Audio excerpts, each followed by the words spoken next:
acceleration in this field is so great that even 5-10 years of knowledge is already need to be retrained and upskilled. So if you like this kind of agile work and life, this is a great place for you. I think you mentioned in the beginning COVID has changed the way we think, the way we work. But during the recent years, I would focus on 3 developments I have seen in my job and in my environment I'm working with. The first one is being based in the European Union, there is a huge regulation wave coming up. Like I'm just mentioning 2 of them. It's the Critical Medicines Act, the European Biotech Act. BRIGHTskills, Voices of Health Industry Professionals. Thank you, everybody, for joining us on the second episode of the BRIGHTskills podcast. As you know, BRIGHTskills is an EU project that is working to boost resilience, innovation and growth in the health industry through skills development. So we know there's a shortage of skills in the health industry. And of course, the health industries and BRIGHTskills is talking about pharmaceutical and the biomanufacturing industries too. And actually today we are going to be focusing specifically on the pharmaceutical and biomanufacturing companies. And so I'm really delighted to have with me today Professor Dr. Andras Dinjes, who is the co-founder and general director at Biotalentum. This is an SME based in Central Europe. They are a research and technology provider, largely working with human stem cell-based solutions for disease modelling. And then complementing Andras, we have Ines Vindisch, who is Head of Corporate Affairs and Sustainability at Zentiva. And Zentiva is a large pharmaceutical company also based in Central Europe, and they provide generic and over-the-counter pharmaceutical products. So I'm sure probably we've all consumed some product of Zentiva and we haven't even really noticed it or paid much attention to it. Yeah. So we are going to start off because we know, or maybe we don't all know, but pharmaceutical companies and biotech companies are huge employers in the European ecosystem. But I think as far as we talk about the healthcare workforce, we don't really think about these workers and these industries very much. Since COVID-19, the sectors have also been facing quite a lot of rapid and swift changes at the policy level. And of course, we have the wider social context as well occurring. So we're going to be talking about this today. And then we're also going to provide a little bit of information about the career paths and then the type of upskilling and training initiatives that exist in some of these companies. So Ines, I'm going to turn to you first. So for somebody like me who's not an expert with pharmaceutical, about the differences between pharmaceutical and biomanufacturing, using a real world everyday example, can you explain to our listeners the similarities and differences between the pharmaceutical and biomanufacturing sectors? So let me try, but first, thanks Evelyn for giving us the pleasure to be on your side today. I really like that you do these podcast episodes and help us all training and get aware of certain topics. And I think the pharma and biomanufacturing is an important one. And as you rightly said, we are always looking at the outcome, but we are not thinking what is behind the scenes. So let me try to make it simple. I believe that making medicines is like baking a cake, right? You have a recipe, you always try to reach the same outcome if you follow the recipe. Mm-hmm. So that's all about pharma. It's a very regulated framework and environment. Now turning into biomanufacturing, where I'm for sure not the expert, so it's for sure Andras who is the better expert, and I'm not sure if he likes my explanation or not. So I invite him to complement. But for me, it's like making a yogurt or brewing a beer, right? So you work with life cultures. That means that things can change depending on the environment. You need to monitor, you need to adjust carefully that you reach the outcome you desire. I think what is common for both sectors is that we all focus on safety and quality. But of course, biomanufacturing involves more the biological processes, which makes it much more complex and sensitive. But Andras, please compliment. You are here really the expert in this area. No, I think Ines, it's an excellent example and analogy.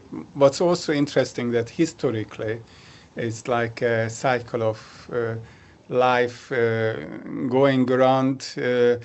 Because many pharma companies started with animal or other biologically produced materials, and then they moved to understand the chemical composition, and they managed to synthesize it. But now we are returning to a new era of biological components again because of the complexity needed.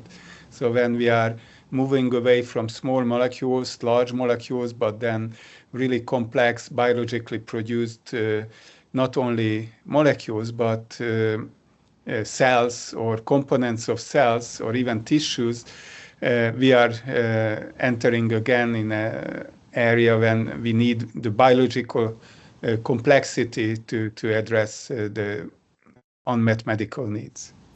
Okay, so actually we are starting to see the reemergence of biomanufacturing really is what you're telling us, Andras, right? Indeed, it's the right answers for right questions, but we have some unmet biological needs which couldn't be answered with the by now so-called traditional pharmaceutical solutions, but it's really not separating the two areas. If you look at the business models, more and more pharma companies moving to biological areas and vice versa. So this is all one huge community really trying to solve the medical issues of humanity. Yeah, I love that last response, by the way. It's so great that I think that continuum is really obvious for somebody like me now. Ines, just coming back to you, what are the main developments impacting employers and companies in these sectors? I think you mentioned in the beginning, COVID has changed the way we think, the way we work. But during the recent years, I would focus on three developments I have seen in my job and in my environment I'm working with. The first one is being based in the European Union, there is a huge regulation wave coming up. Like I'm just mentioning two of them. It's the Critical Medicines Act, the European Biotech Act. And this is changing how companies manage their supply chains and the regulatory obligations. So this is really, really significant for organizations like us.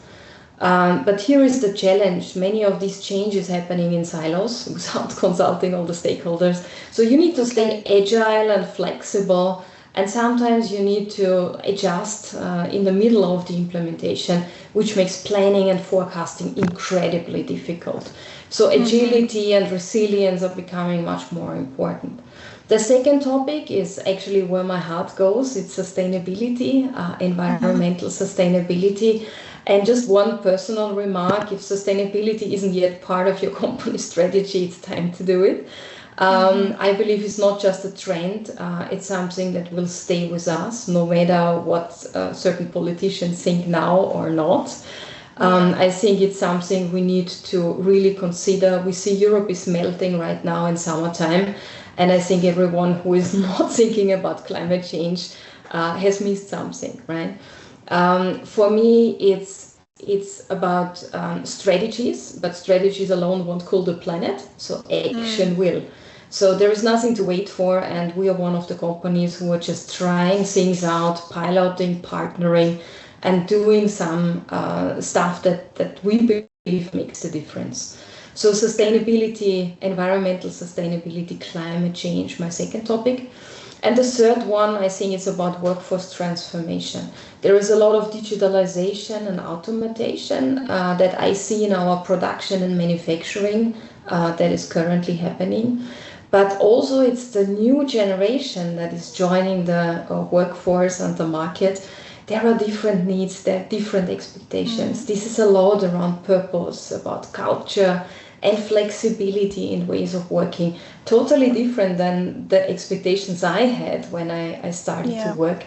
And I think companies need to rethink the job offers, the benefits, and also the working environments they provide to the workforce to meet actually these new needs. So for me, again, policy shift, environmental sustainability, and workforce transformation are the three topics I would like to focus on here. Yeah, I mean, it's really important. I think we talk a lot about Industry 4.0, but we don't make the link that all of these three different facets are part or falling under this umbrella. Andres, is it the same for you in SMEs, or have you noticed slightly different trends?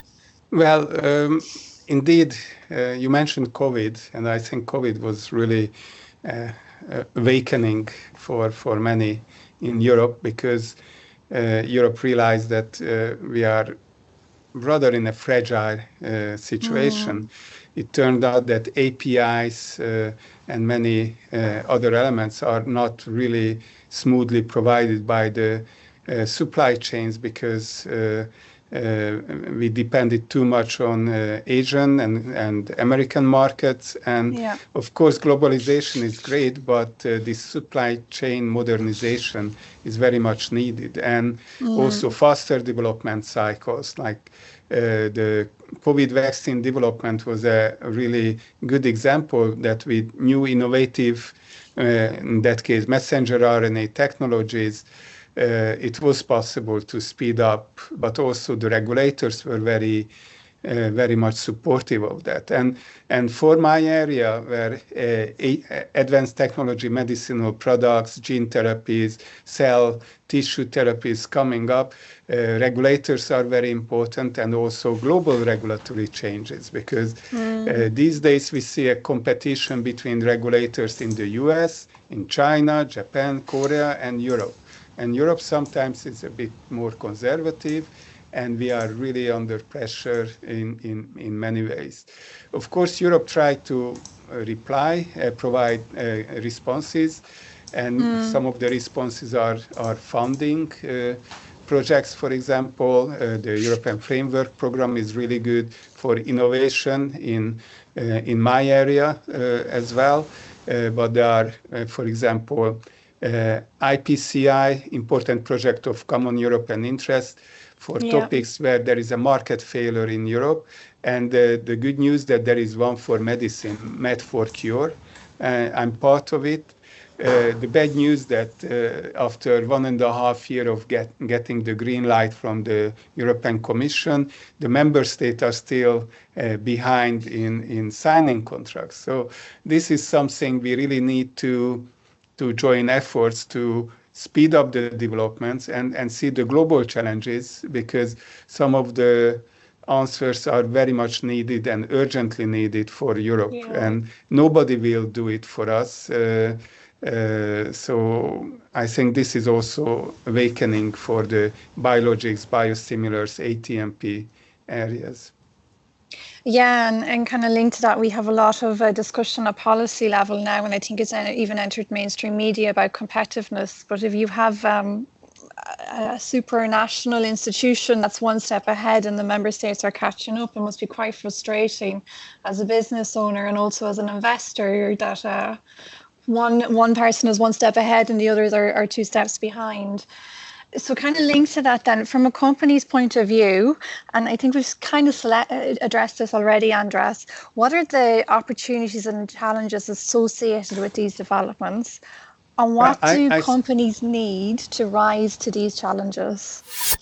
Well, small companies, of course, exceptionally vulnerable and sensitive, but also it gives agility. And opportunities are there because the collaborative R&D models with academia, startups, CROs is really boosting a lot of innovation in this area.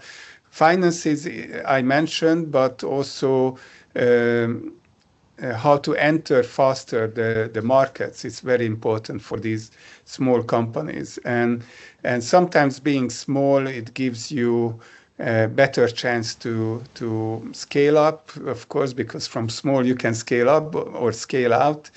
And you can look at high margin, profitable areas, and these personalized therapies and biological therapies are really good for that.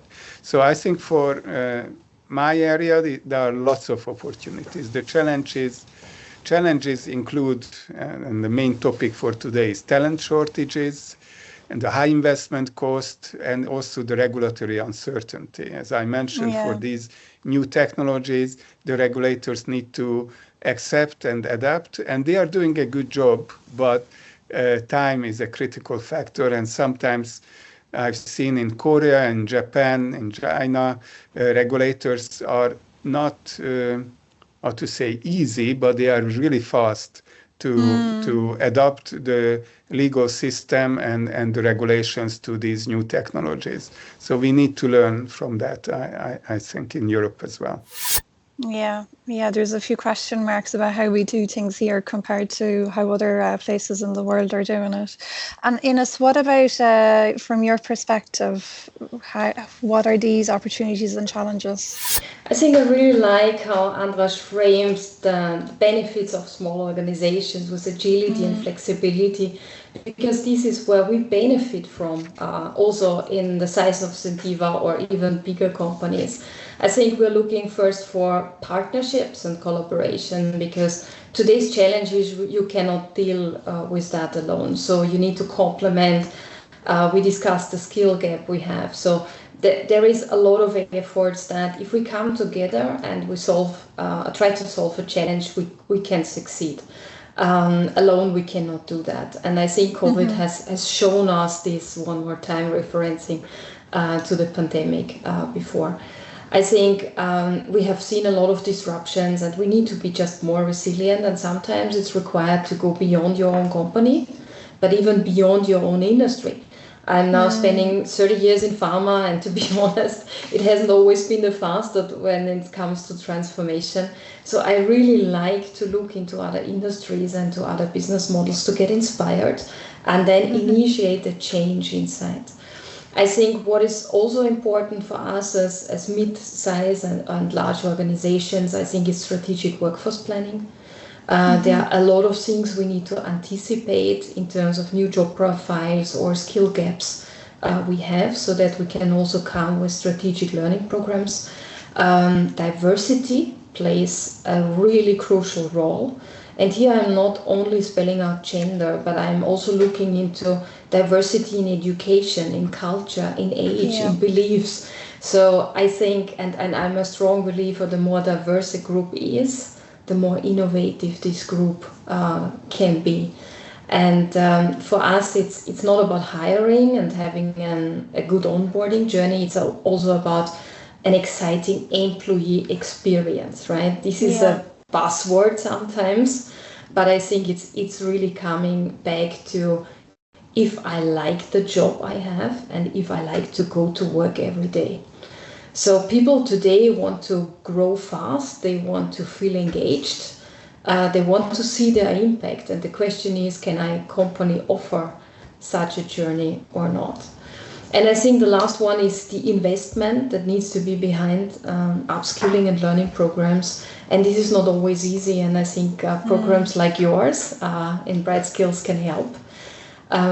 For example, I just want to bring an example from Zentiva concretely. We are working a lot in sustainability, and sustainability often is very complex and technical, and people are interested, but then if they see it's too technical, they stay away from that.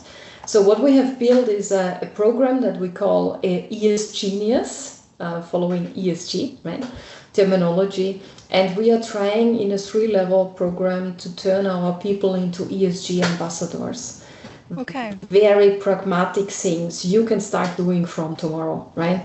It's not the big things, but cutting the elephant into small pieces, make them understandable, and engage you in that journey. And we had a lot of success around that. But it needs a lot of work, a lot of creativity, and also a lot of support. We have done podcasts like you, blogs, pop-up exhibitions, and all these kind of things that can inspire people. And we believe that every small step counts. And I think this is also true for upskilling people or retraining them in other job functions or profiles. Like Andras needs a lot of new job profiles that haven't been existing in the past. So I think you need to just make people curious and offer them a simple way to upskill or retrain themselves and getting on a new journey that help them to be happy about their lives, because you live only once, right?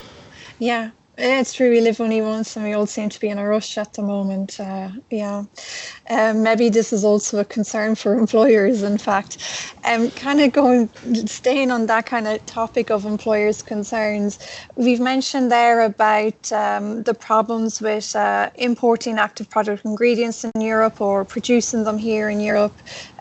We've mentioned the difficulties with regulation as well.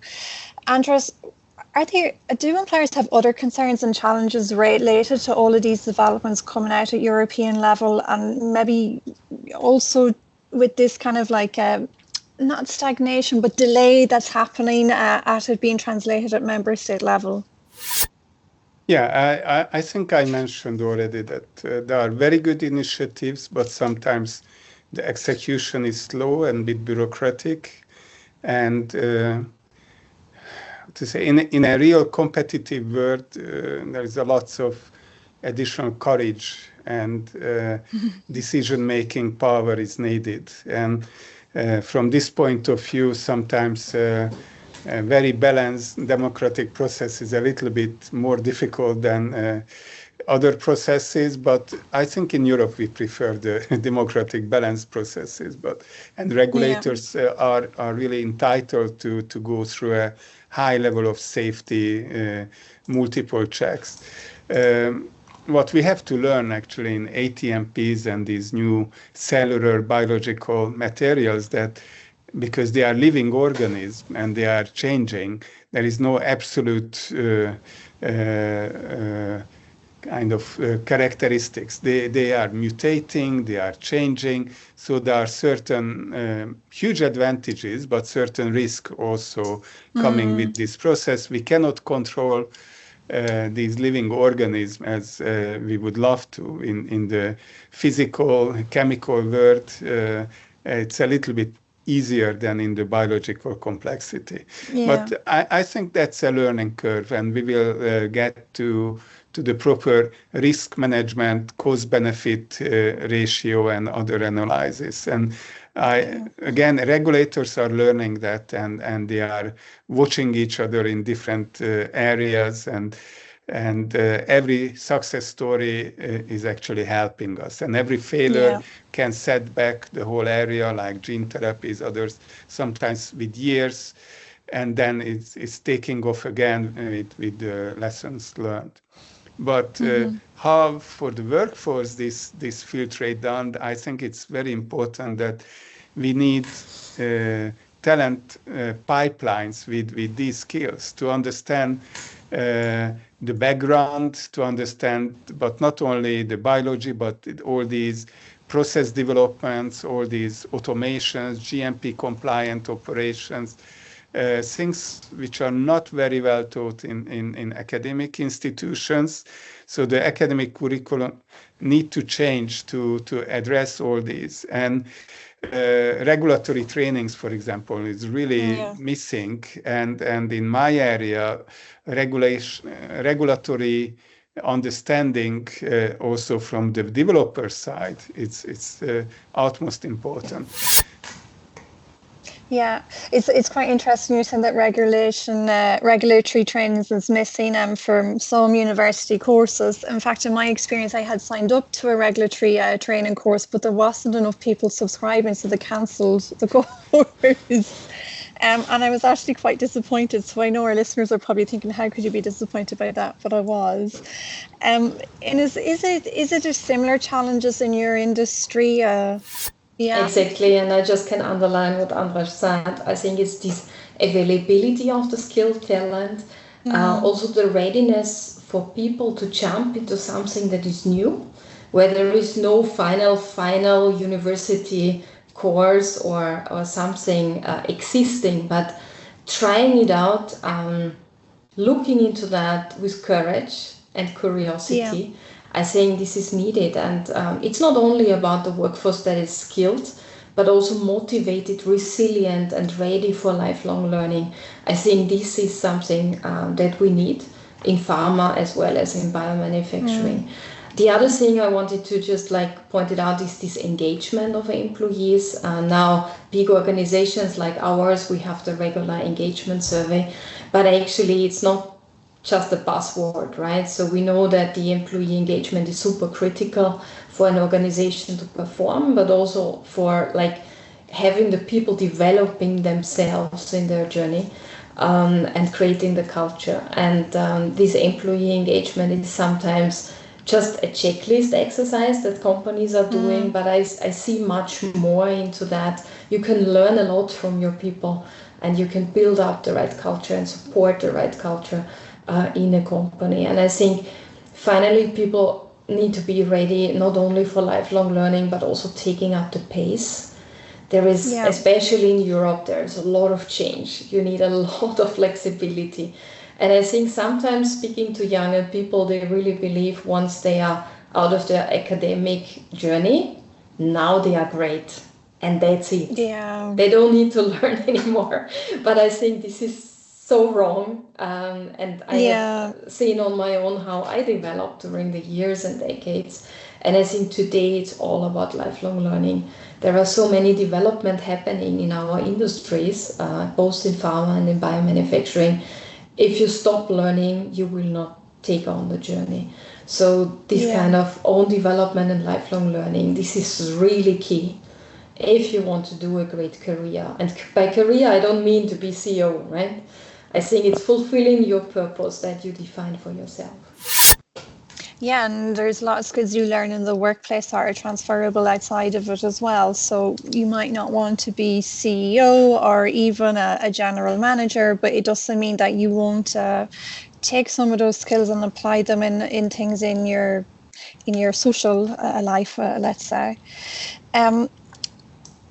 We kind of talked a little bit about some of the skill gaps that are missing in terms of regulation, mostly I think, but correct me if I'm wrong, and sustainability as well, Ines. I think you mentioned that too. Why are these roles and skills important, and are the other roles and skills are important as well?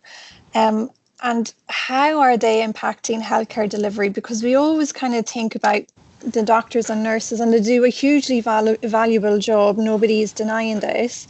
However, at the same time, we often forget about the people who are upstream that allow the doctors and nurses to deliver effective care to patients. Yes. So no matter doctors and nurses are, of course, important. But looking at my own company or even the generics industry, we are delivering 70% of all medicines supplied in Europe. 9 out of 10 medicines that are dispensed. So without generics or off-patent sector, there is no healthcare. And behind every successful company, there is a team. And in our case, I believe it's a great team. Referencing one more time COVID, so we haven't stopped the production for one single day. We even, for example, rented workforce from other industries that have stopped production. So that we can keep production alive. I think this is a great responsibility you feel. For me, when I joined 30 years ago, it was love at first sight. I felt important. I felt that I can bring back value to the society.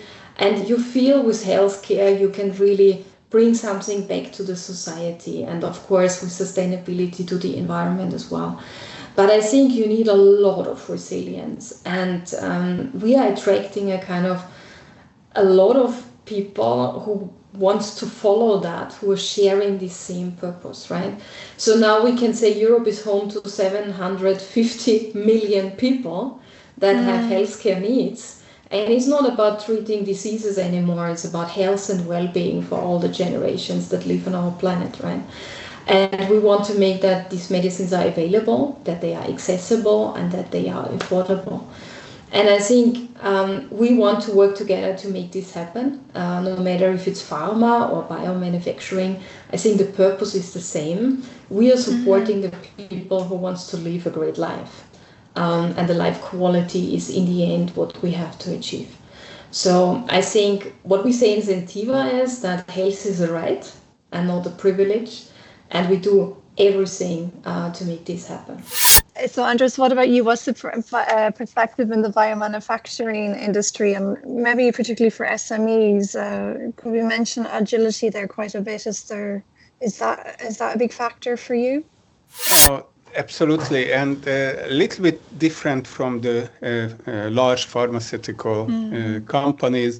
We have a major issue of people coming, learning, and going. So the retention is not so easy, because lots of young people coming for these smaller companies, they really want to learn certain skill sets and then go to other one and learn more skill sets. Of course, these are very valuable workers, and retention a bit longer is valuable, but this is companies are also adapting to this, and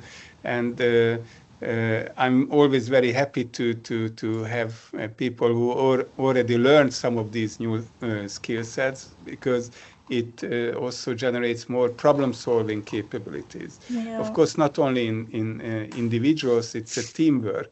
So we need very diverse teams with problem-solving capabilities, because these new targeted, personalized therapies, new advanced therapy medicinal products, they require really to create new technologies, new approaches. It's very, very intense, but we love it. At least I love it. And also to give some specifics, these emerging trends, which are in biologics, AI, drug discovery, sustainable manufacturing, they are all coming to us. So if you want to be a good employee, look at these trends, try to learn what's most important, and also to learn transferable skills. So problem solving I mentioned, but also collaboration is essential. So attention to details, the process disciplines, quality control, capable to work under GMP, ISO, biotech certifications. This is not really the strength of academic teaching again. So this is a key issue, quality control. Of course, it's in pharma as well. So this is essential for all these real medical developments.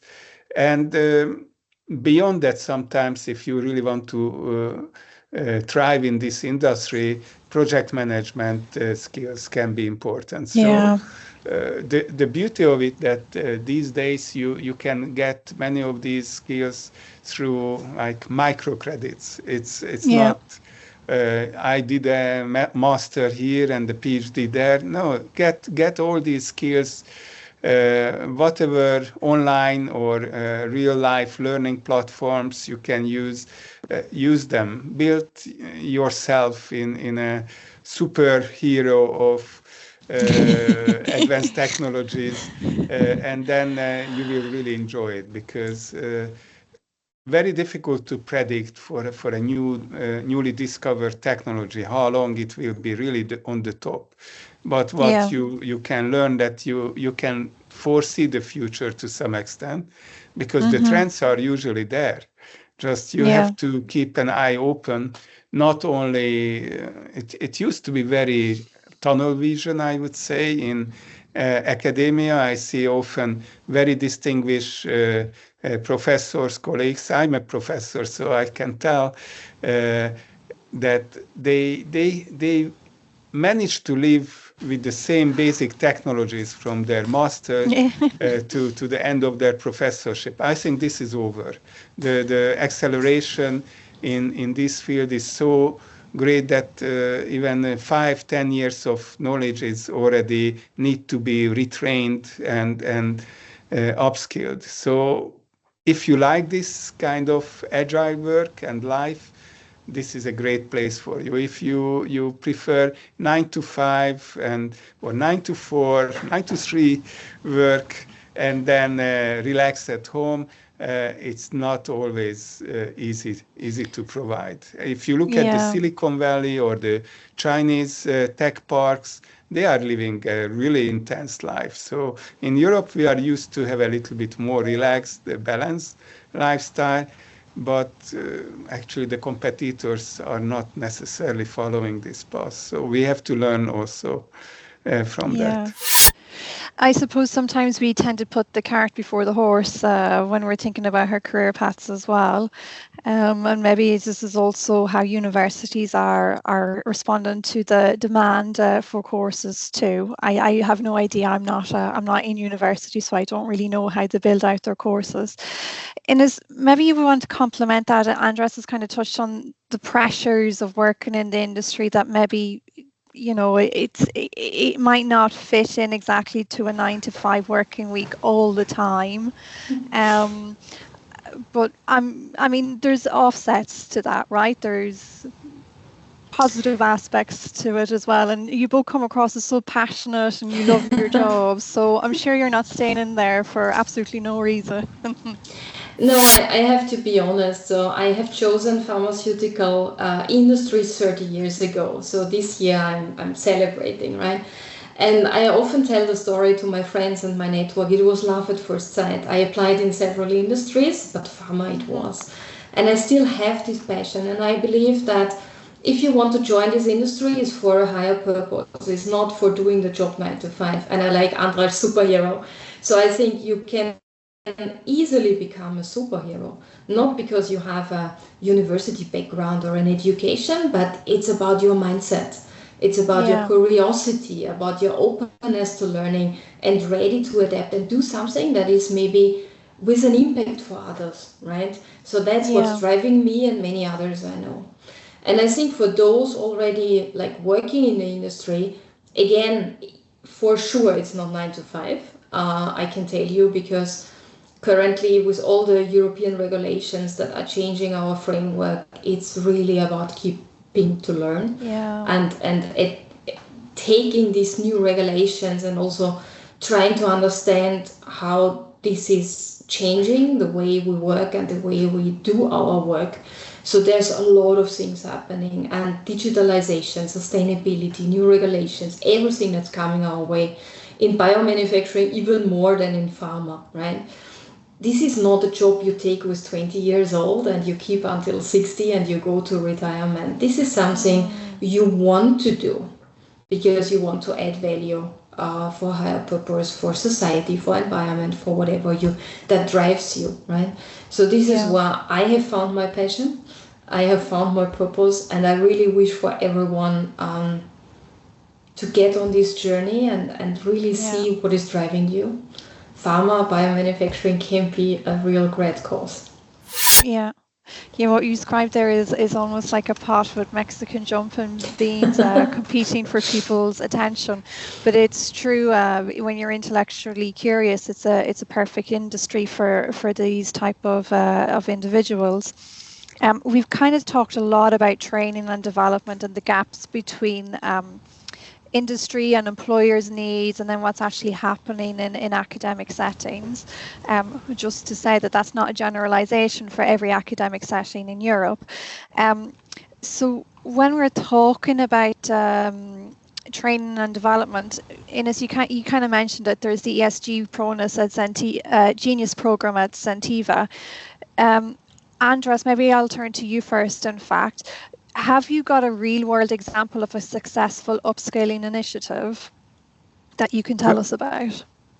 Well, in Hungary, there are some pharma companies which created like master programs together with universities, and I think this is great. When they have new facilities, they realize that they need also the right workforce. So Richter Gedeon is one of the real Hungarian pharma companies in Hungarian hands, and they are doing it very nicely with medical universities.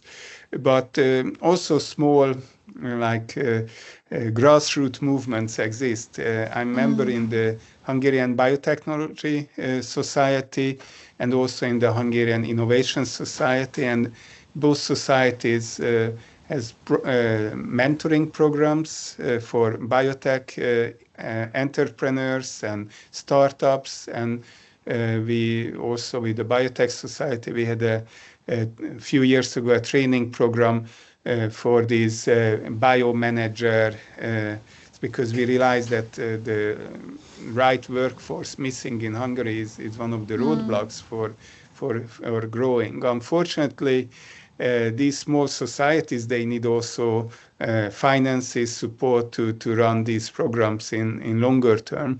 So some of these initiatives were running a few years, then as there was some changes in motivation or commitment from government, and it kind of dried out. But I think these societies are very important because they are really, the members are coming from small and larger pharma and biotech companies, and their money, membership money, often goes to these directions because this is the critical. The upskilling initiatives are critical. But in Central Europe, especially in Hungary, we have limitations in these. So when we see those pan-European programs, this is really good help because it can give good examples, but also sometimes extra resources or motivation to people. Okay. I really like, Andras, how you introduce that, because sometimes it's really there is a long-term need and no one takes the initiative. Also, we all know that we have a gap. And let me complement with one other example. So in my free time, so to say, I'm chairing the Sustainability Committee of Medicines for Europe. It's the association for the off-patent industry. And when we founded the committee, we immediately said we need to do something for the training of the industry and the employees. So we created the Sustainability Academy, more or less a platform for training and education, but we focused on best practice sharing. And with all these sustainability former Green Deal regulations, many of the workforce were just like, they could not understand, they could not follow up. It was not part of their job. So we really tried to support them, and I think it has really worked out very well. But also, Evelyn, looking at you and the BRIGHTskills project, I think it's a great opportunity to collaborate and to strengthen the knowledge of our workforce in the European Union. So while you are trying to promote other stuff, I think promoting you and the projects you drive are really essential as well. Yeah, and linked to that, we actually have an active survey at the moment to explore the real workforce needs, and this will inform the strategy and the training courses that the project will develop. And so the goal is to identify exactly what we've been talking about in this podcast. Where are the skill gaps? Where are the pain points for hiring? And what should candidates be considering when they are planning or moving forward in their career journey? So we're coming towards the end, and so with that, I would just ask you, Andras, first, what last piece of advice would you give our audience?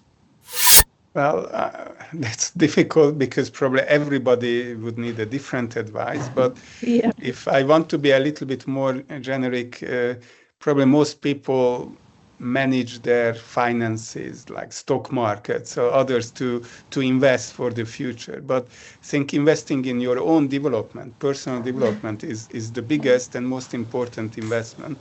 So if you are good in stock market, it means you understand the trends and the needs. You can foresee a little bit what will be needed, and then you can get high returns. So I think that's the same for your own development. Don't be tunnel vision. Try to look at the big picture and invest for higher returns. Okay. Oh, I was thinking about the audience of this podcast, and I think for let me try For job seekers, I think it's, for me, all about curiosity. Stay curious and try things out. For industry professionals, I think it's connection and collaboration that is key. It's sometimes 1 + 1 is 3 and more, so don't limit yourself. I think for employers like my company or the association I'm supporting is, don't forget your people are the greatest asset, so invest in them. And I think for policymakers, be our partners in progress. Sometimes it doesn't come through like that. And I think we need to count on each other. But finally, I think I want to point out we only live once. So let's make it count. I do it. I think I have heard Andras is doing it as well. So we want you all to be inspired with this podcast episode. Okay, and I think I'm going to leave it there. And this is very nice summary and conclusion. I don't think there's anything nicer or more positive I can add to that. So thank you very much for both of you for joining us. And that's it for now. So please keep an eye out for future podcasts from the BRIGHTskills project, and we will hopefully see you all soon.